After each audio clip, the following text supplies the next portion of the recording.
Good morning. Welcome to Win the Day podcast. Thank you for being here. I hope yesterday was awesome. Hope it was smoking great. Hope tomorrow's even better. And but we're here to talk about today, how to win the day today. And we got a guy named Jake Dixon here. Right.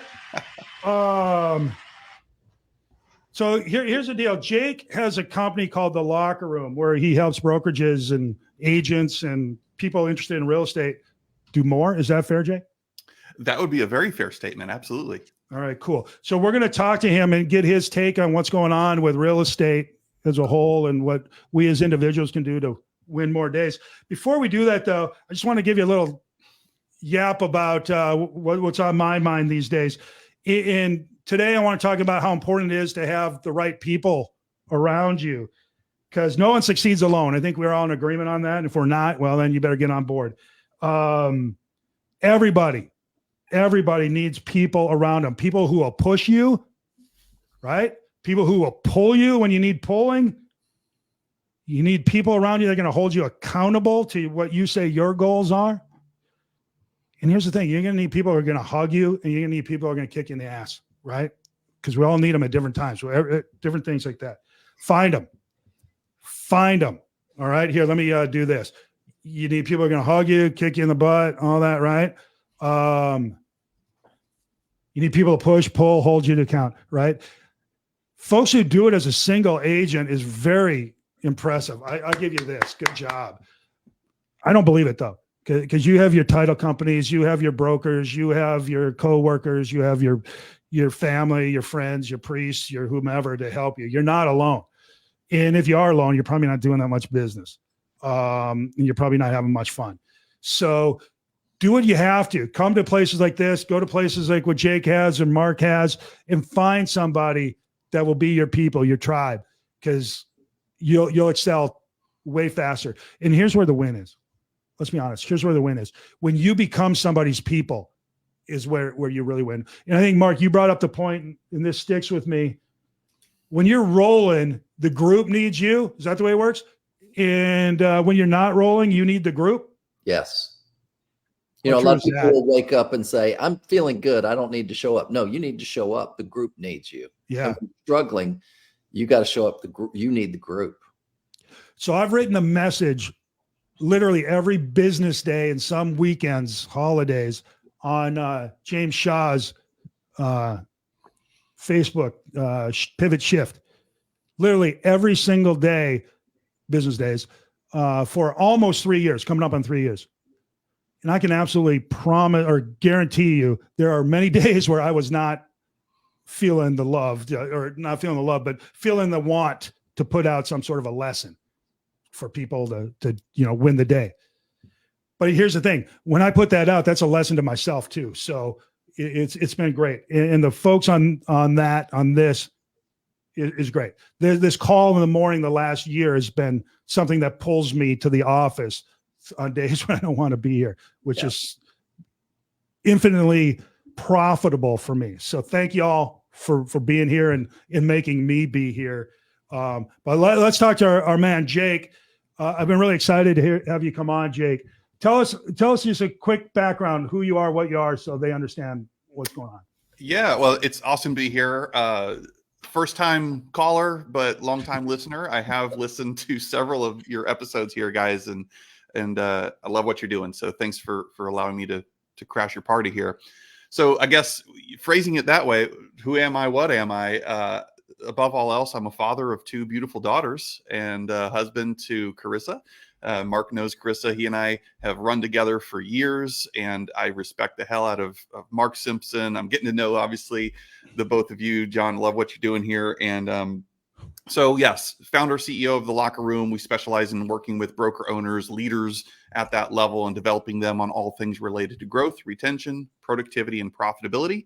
As a result of that relationship, we have an all-inclusive type platform where all of the agents are also the prime beneficiary of that relationship with training, resources, course modules, things of that nature. So we are true a partnership versus a coach-coachee transactional relationship. Our passion really lies, as it relates to the agents, serving the underserved. It's the 87%ers out there. You guys know the failure rate. And I refuse to believe that agents wake up every day feeling unmotivated, like some leaders want to point the finger and say, what's wrong with that person? They're unmotivated. No, we've got just as much of a freaking leadership problem in this industry as we do passing the blame game to these quote unquote unmotivated agents. And pretty much starts with the person looking back at you in the mirror, doesn't it? If you're a leader, you got to get out front. If you got to do that. Well, and as Michael Gerber, the author of E-Myth, would state, and if you get offended by this, I'm sorry, but not every achiever is a great leader. So we've got people who sell a lot of real estate and then have what Michael Gerber would say an entrepreneurial seizure and say, I think I should start a team. I'm going to start a brokerage, and that's great. When in reality, they should have just done their 40, 50 units a year and let that be what it is. Yeah. It's hard though, because when you're doing well, you think everybody's got your drive, your talent, your skills, but it's not. You become a teacher. You go from being a doer to a teacher, and that's hard. Very different skill set. It's very hard. Yeah, it's a different skill set. Yeah. Cool. Yeah. So how long have you been doing this, Jake? Yeah, so we launched in August of 2016. Okay. Been doing it ever since. Haven't looked back. We started, with all due respect, in Keller Williams. I was a productivity coach with KW. My very first year there, generated $1 million of company dollar just from our PC program. 523 closings, $3.6 million of agent earned GCI, 124 million in volume in that first year. And we were able to document the systems and models we've used just in our little office there and replicated that to Keller Williams offices all across the country. Fast forward, January 2020, left Keller Williams. I'm currently brand agnostic. I don't have a license. I don't hang my thing anywhere. I am just helping people. And so now we serve all brands, independent to, the big box names. Love it. Love it. Hey, Keller Williams, if it works for you, it works for you. Awesome. If it doesn't, awesome. I don't really care. Let's figure out how to get y'all more business, pure and simple, wherever you are. Yep. So here, 2016 to now, right? The world's changed. Are we in a new world right now, real estate wise? Oh yeah. We are, right? So how do you handle that change, you think, as an individual? I know that's not really your day-to-day right now, but I'm just curious from your insight. I think it ties into what you're saying. What all of you are saying is you got to protect this thing. I'm pointing at my head. You got to protect this, and it's very much who you're surrounding yourself with, where you're getting your quote unquote news from, and the level of conversations you're allowing into your world. Because as they say, is what you focus on expands. And you've got several groups of people right now who are just doom and gloom. They're turning on the news, and every day it's something else. And then you got other people who are just putting their heads down, working. And guess what? Work still works. I'm on task over time, compound effect. Mark is a student just like I am of this game, and all of you probably. And the people that I'm seeing winning at a high level right now are adapting. They're able to pivot. We've got the Olympics upon us right now. You watch those elite level Olympians. What do they do right before they cross the finish line in that sprint? They lean in. So some of us watching this right now need to lean in a little bit further, understand you're representing something far greater than what's the name on the back of your jersey. You're representing your families. It's bigger than us. For sure. Yeah, for sure. Let me ask you something. So what does lean in look like then, if you had to describe like 2 or 3 actions? For sure. So leaning into me is a couple of things, I guess. Number one is this can be a very isolating industry, isolating career if you allow it to be. It can also be one of the greatest attractors and networking opportunities of your life. And so a lot of folks right now are isolating or retreating into a world of mediocrity or panic or whatever you might want to phrase that as. So I would say leaning in is leaning into your tribe, as you're saying, John, and really finding your people, the ones that, hey, you know what? You had a tough day. I'm going to pick you up, dust you off, smack you in the rear and say, let's get after it tomorrow. And I expect you to do the same for me. And that's why I love running with people like you, because you get that. And you're not afraid to call me out on my ish if I'm doing something or behaving in a certain way that doesn't match my intentions. The other thing would be some agents, leaders, need to get over their own egos and really develop skill set. Now, more than ever, It's skill set I time. wrote right before you said that, it says ego, right? There you go. Ego. That's what we're talking about here. It's Allen Iverson. We talking about practice? Yes, I'm talking about practice, because now your ability to script, role play, do the things, not just be a professional door opener or a chauffeur that drives people around looking at cool looking homes. Skill set. It's separation season, as many gurus are going to tell you. And I think skill set development and leaning into the practice, leaning into studying your game film and figuring out, where did I miss that block? How could I run that play better next time? And that's, of course, a metaphor. But I'm big on studying the game film. Here's something crunchy that we do at the locker room that your audience may want to take. We kiss everything. Now, this is not kiss is not keep it simple, stupid. It's 4 questions. So if you're asking Jake, how do I win the day? How do I win the week? How do I win the month? And so forth. Here's a practice for you. The K, what do I need to keep doing? Whether it was yesterday or you look back at the quarter, what do I need to keep doing? It's working, acknowledge it, and if anything, double down on that thing. The I, what do I need to be more intentional about? I'm doing it, but I'm probably hitting my head against the ceiling. If I dialed it in an extra degree, that might be the very thing that leads to my next breakthrough. The first S, what do I need to stop doing? Cut it out, cut your losses. It's not working. See you bye. You learned. S, the final one, start. What do I need to start doing? That's my equivalent of studying the game film. Now, I'm a sports guy, locker room, go figure. Watch an NFL football game. When that quarterback runs off the sidelines, what does he do? What does the camera show him doing? First thing he does, he sits his butt on the bench, and he's got a tablet in his hand. And what's he doing? He's scrolling frame by frame by frame of what just took place. Why? Because when he goes back out on the field now, he can make real-time in-game adjustments. He's got a quicker recovery time than his competition. That is the recipe for leader. Love it. Love it. Okay, so KISS. K, keep doing. I, intentional. S, first, stop the old stuff, the stuff that's not good. S, new, start new. Yep. What's going to change moving forward? What's my new play to go? Okay, here, let me ask you something too. I'm going to go back here for just a second. Go back to the ego and people around you. And I think what I've seen, and I've been doing this a long time. I'm through a couple of these down cycles, which is good because you see it and you're aware of it. And you don't get as nervous, but man, if I'm not nervous. But what happens is, I think, and react to this, I think a lot of people's ego trips them up when they're not doing as well as they think they should or they have in the past. Their ego starts to show up, and they stop showing up. They shrink away from the groups. They shrink away from showing up in the fear that somebody's going to ask them, how are you doing, or what's going on? Why are you not doing what you used to, or what, right? That's an ego thing. Have you witnessed any of that? Are you keen on that? For no doubt about it, engagement, agent engagement, leadership engagement is everything. It's one of the most important things, in fact. And I've always said that I think this is biblical, in fact, that there's 2 evils in life: boredom and isolation. And in real estate, if boredom can creep in because it's the same, it's repetitious. We try to get overly creative.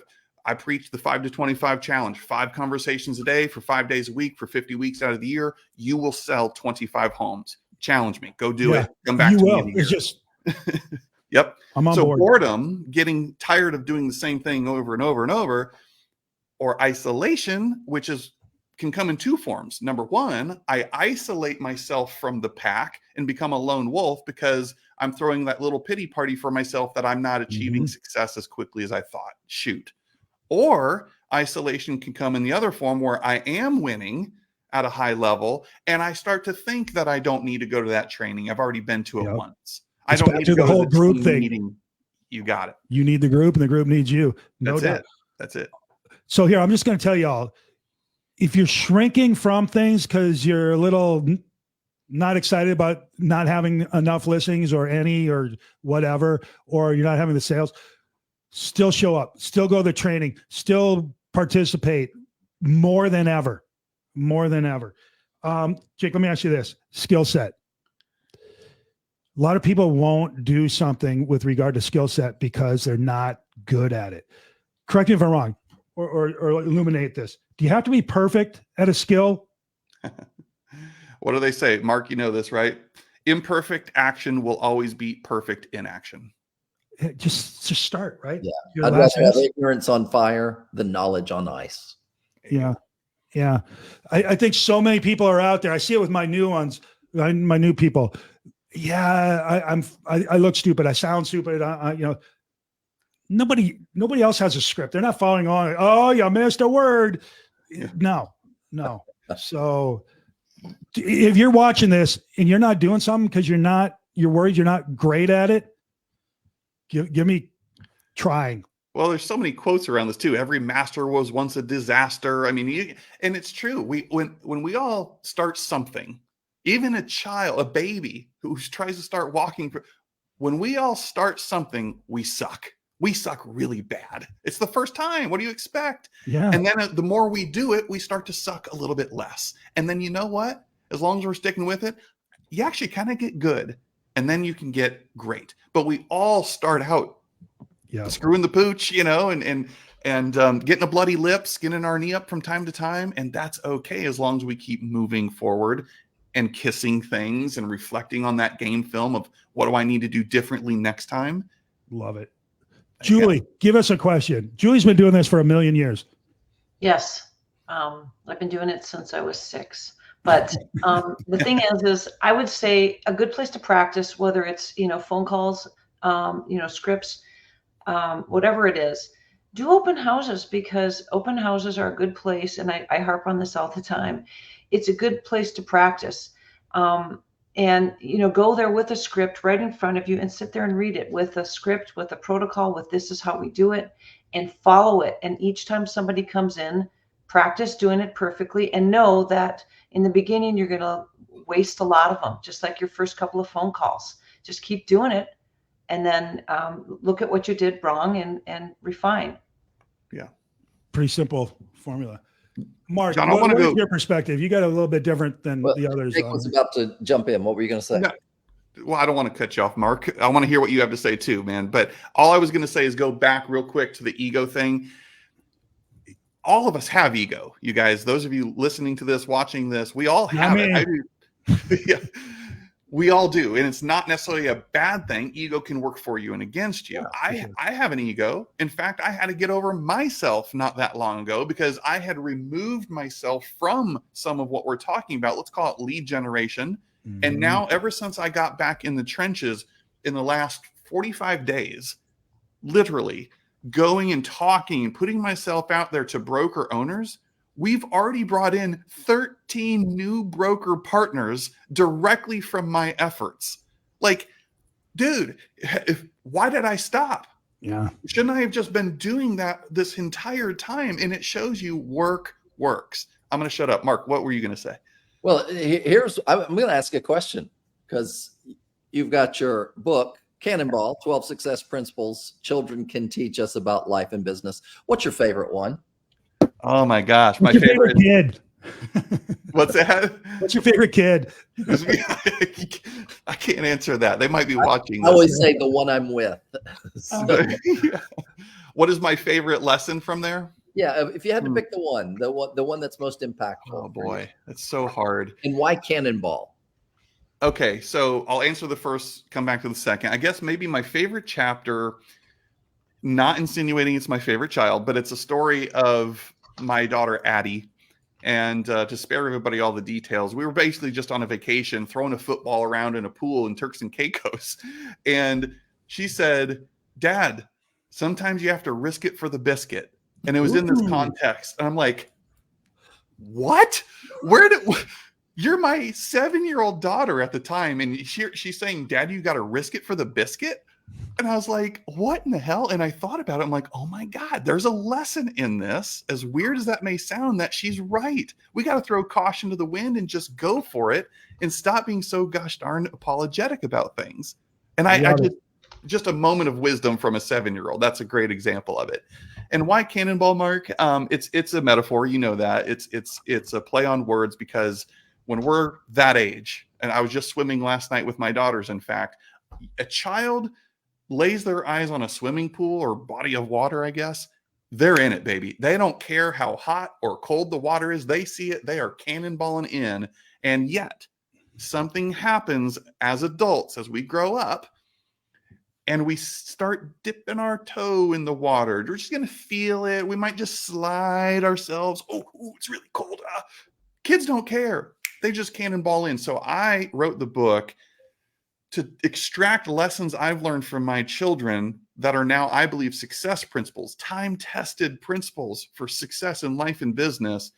And just say, basically, let's bring that childlike faith. Let's bring that playful heart back out and just stop going for it. Stop tiptoeing around. You said something earlier, John, that some people are losing so slowly that they think they're winning. And we got to be really tuned in and lean in to the reality of what's going on. Yep.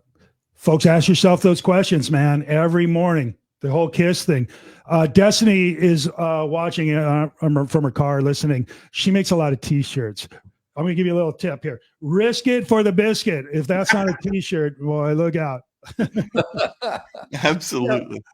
What's interesting, and I think everybody here is a parent. The most beautiful thing in the world to me is when a child is about 2 years old and they can just hop out of the bathtub, run around the house, buck naked and dripping with water, making a mess of everything, and they're living life through their eyeballs. Yeah. And then something happens somewhere along the line, and they develop what I call the third eye of judgment, where now they're playing to the crowd. Yeah. And what I found in real estate is for those that can suspend the third eye of judgment and get back to that childhood, just, I'm going to go run and I'm going to play. And they understand that success comes from risking it for the biscuit. I mean, they want something so much that they go, all right, I'm going to sound like a fool, but it doesn't matter. The strikes don't count in real estate. Yeah. There are enough people that you could just screw up a bunch of conversations, and it's not like there's going to be a billboard that says, beware, this person screws up conversations. Right. There's more to come in from behind. That's where that ego thing comes into play, if I may, to circle back to that. There is, I don't remember what book, I think it's maybe from A More Beautiful Question is the name of the book. They say that between ages 2 and 5, a child will ask upwards of 40,000 questions. That's around 54 a day, if my math serves me. Okay. Why? That's why. And then after age 5, it falls off the cliff. Why? Because formal education teaches us to have the right answer, A+ or an F. Mm-hmm. Think about this for a minute. An entrepreneur, now let me actually phrase it this way. If I get 90 out of 100 right, I'm an A. I'm an A-. If I get 80 right out of 100, I'm a B.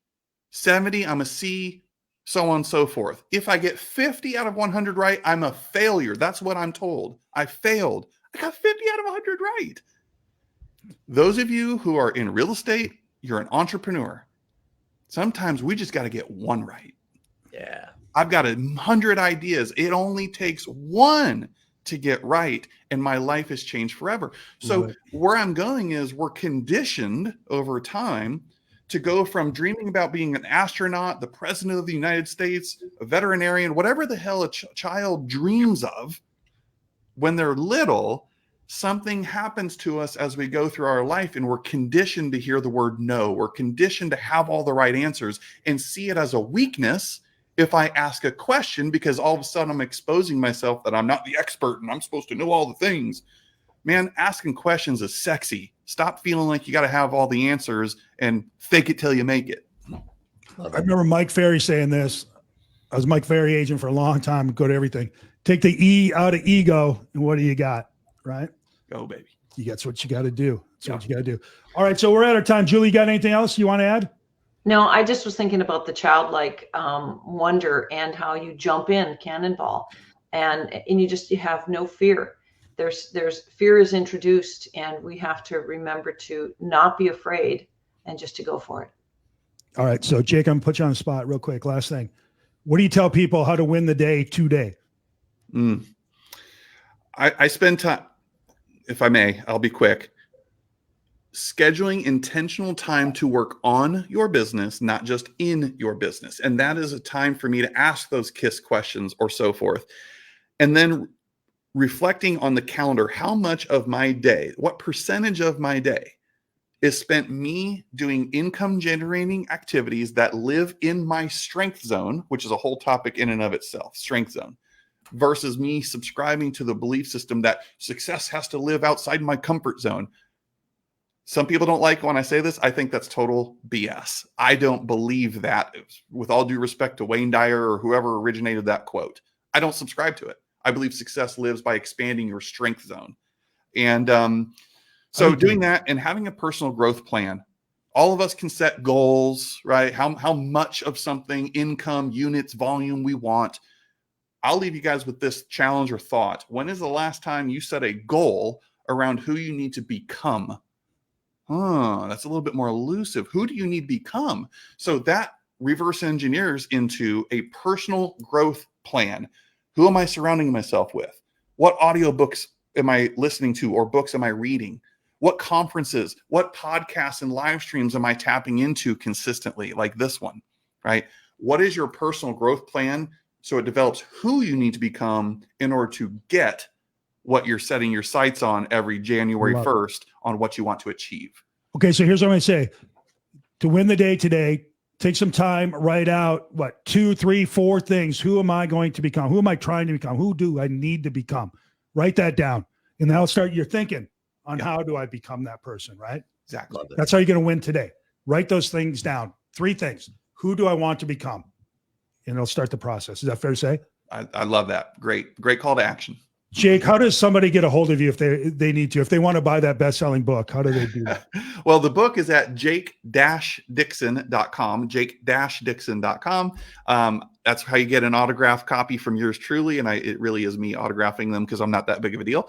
And otherwise just email me, look me up on Facebook. I'm not as involved on Instagram and all the other things. Jake Dixon on Facebook. And you can email me, jake@tlrnation.com if you need anything. Love it. There you go. Anybody else have anything? All right. So that's your cue to go to work. Go win the day. Write down those 3 things, who you want to become. You're well on your way. All right, guys, let's go get it. We'll see you tomorrow. Thanks, guys.